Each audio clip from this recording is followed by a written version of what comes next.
से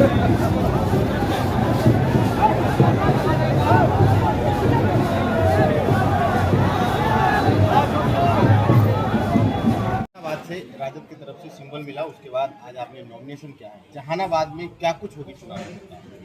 देखिए, जहानाबाद ही नहीं पूरे बिहार में मुद्दा दो ही है। पहला बेरोजगारी, जिस तरह से हम लोग की जो सरकार बनेगी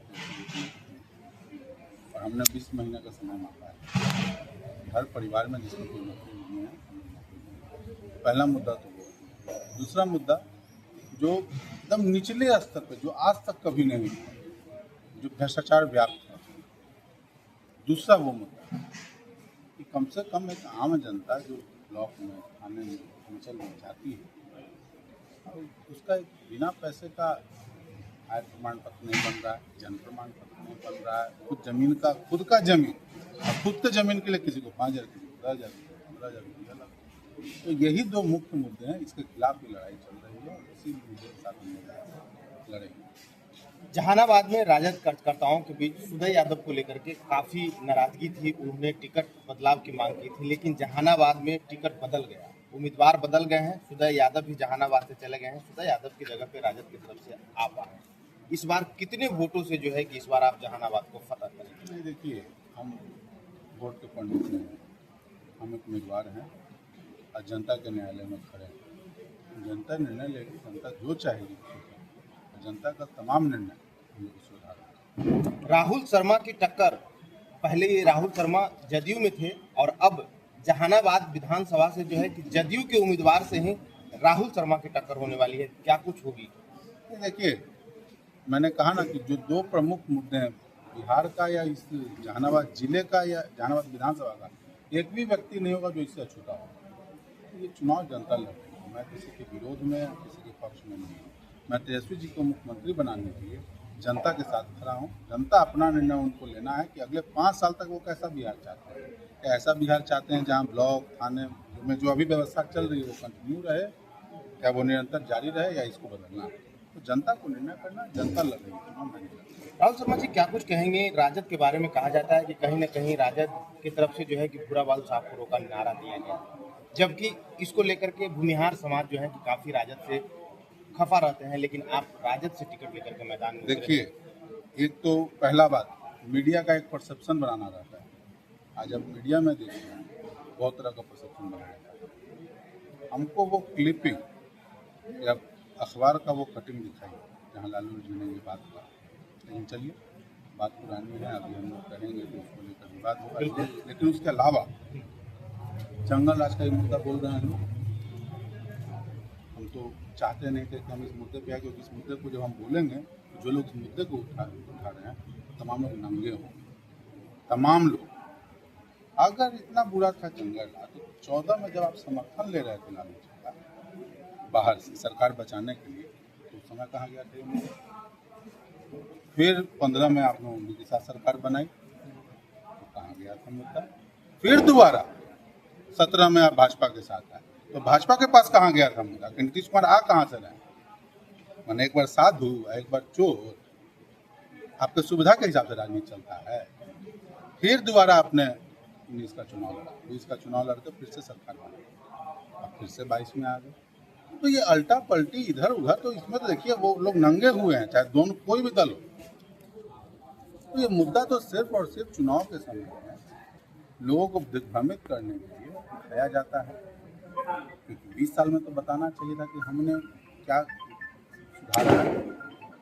कुछ बुनियादी सुविधाएं बढ़ी, तो भ्रष्टाचार आपने इस कदर बढ़ा दिया है कि अब जीना मुहाल है। अब मूली काटिए के आदमी मरता है, कि गरीब के पॉकेट से जिसको 500 रुपया नहीं आप छीन ले रहे हैं, ढाका मार रहे हैं अपने तंत्र के माध्यम से, तो वो लूट और वो आदमी का गला नहीं काट रहा है। यही सारे मुद्दे हैं, यही सारे मुद्दों को लेकर। सर, जहानाबाद के युवाओं को क्या संदेश देना चाहेंगे? देखिए, आज दीपावली का पर्व है, सभी लोगों को सबसे पहले दीपावली की ढेरों शुभकामना, और साथ ही यहाँ के लोगों को भी कहें कि अपने भविष्य के लिए, जैसे हम लोगों ने हर चीज़ को छोड़कर इस गठबंधन में आए हैं, उसी तरह वो लोग भी इसमें आए और अपने भविष्य के लिए मतदान करें। तेजस्वी यादव ने कहा कि हर घर में नौकरी देंगे, कितना सफल हो पाएगा सर? तेजस्वी जी ने कहा है कि जिस घर में कोई नौकरी पेशा नहीं है उस घर को हम नौकरी देंगे। और बिल्कुल संभव, अगर नहीं संभव है तो नीतीश जी क्या करते हैं कि पैसा कहाँ से लाएगा, बाद में पैसा कहाँ से आएगा, जहाँ से आया था वहीं से आएगा और बिहार की व्यवस्था बदलेगी। नेतृत्व तो बदलने वाला है, व्यवस्था बदलेगी। किन किन मुद्दों को लेकर सर आप जो है सर जनसंपर्क में उतरेंगे? नहीं, हमने साफ कहा ना, हमने साफ कहा। वो सबसे पहले प्रश्न में हमने कहा कि मुद्दे दो हैं, बेरोजगारी और दूसरा मुद्दा रहेगा जो आम लोग हैं तो दैनिक रूप से दैनिक दिनचर्या में जो भ्रष्टाचार व्याप्त है, ब्लॉक, थाना, अंचल। अच्छा, हमको बताइए आप कि इंदिरा आवास बिना पैसा के बन रहा है, जिसको आज के प्रधानमंत्री आवास बोल रहे हैं। तो ये आम आदमी का एक एक मुद्दा जो है इसमें सम्मिलित हो रहा है। सर इलेक्शन के समय हर महिलाओं को 10-10 रुपया दिया गया, कितना सफल हो पाएगा? अभी कुछ दिन पहले पता कीजिएगा, जी जिन लोग को लोन गया था ना, हाँ कृषि लोन, सब पे बॉडी वारंट है। अच्छा तो महिलाएं सतर्क रहें, अच्छा सब लोग का बॉडी वारंट है। आप पता कर लीजिएगा ब्लॉक में घूम घूम के, ये सब थाना के माध्यम से गया है। सतर्क करेंगे उसमें या तो सरकार देती तो निर्देश निकालती कि नहीं भाई इसको वापस नहीं करना, उसको लोन के रूप में दे रही है। तो हमको तो लगता है कि देखिए पूर्णतया साजिश है और इससे हम लोग को बचना चाहिए। ये मुद्दा है ही तेजस्वी नहीं। यादव ने कहा कि हर महिलाओं को 2500 रुपया देंगे, संभव है सर? या झूठी हमने बात? कहा ना, हाँ हमने कहा हर चीज संभव है। हाँ जब 10 लाख नौकरी संभव थी उसमें 5 लाख हो गया, तो ये भी संभव है। सरकार अपने उपार्जन का व्यवस्था बढ़ाती है तो वैसे ही वो ये व्यवस्था भी बढ़ाएगी। और पैसा तो देखिए, आपको सरकार 1000 रुपया देती है तो 40% सरकार के पास वापस ही जाता है। बात समझिए, एक से इकोनॉमी बढ़ता, तो इकोनॉमी का क्लास हम ले नहीं रहे हैं, लेकिन आपको 10,000 रुपया हमने दिया है तो वापस से वो सरकार के पास पैसा 40 रुपया 50 रुपया आता है। आप बिस्कुट खरीदते हैं, टॉफी खरीदते हैं, दवाई खरीदते हैं, कपड़ा खरीदते हैं, जो भी अपने दूध खरीदते हैं, तो वापस सरकार के पास वो पैसा जाता है। सर बाकी का 60% में व्यवस्था करना है तो सरकार बाकी व्यवस्था कर सकती है।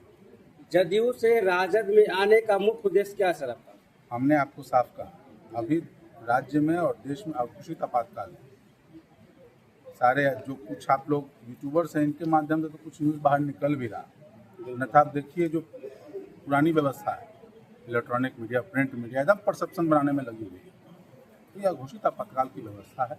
तो जिस तरह यह घोषित आपातकाल है, उसी तरह अघोषित जो जन आंदोलन है उसके स्वरूप में ये पूरा चुनाव कन्वर्ट हो जाएगा। तो इसलिए सारे लोग एक जगह पे एक मंच पर आएंगे। आज आपने देखा होगा सारे लोग अपनी व्यवस्था से पहुंचे हुए। पूरे भारत में सर दीपावली मनाया जाता है, सभी देशवासियों को क्या धन्यवाद देना चाहिए? नहीं, देखिए, हमने पहले कहा कि दीपावली का पर्व है, सभी लोगों को दीपावली की हार्दिक शुभकामनाएं। ये नया पर्व उनको सुख समृद्धि और जो घर में शांति लेकर आए, यही हमारी लिए शुभकामनाएं। धन्यवाद।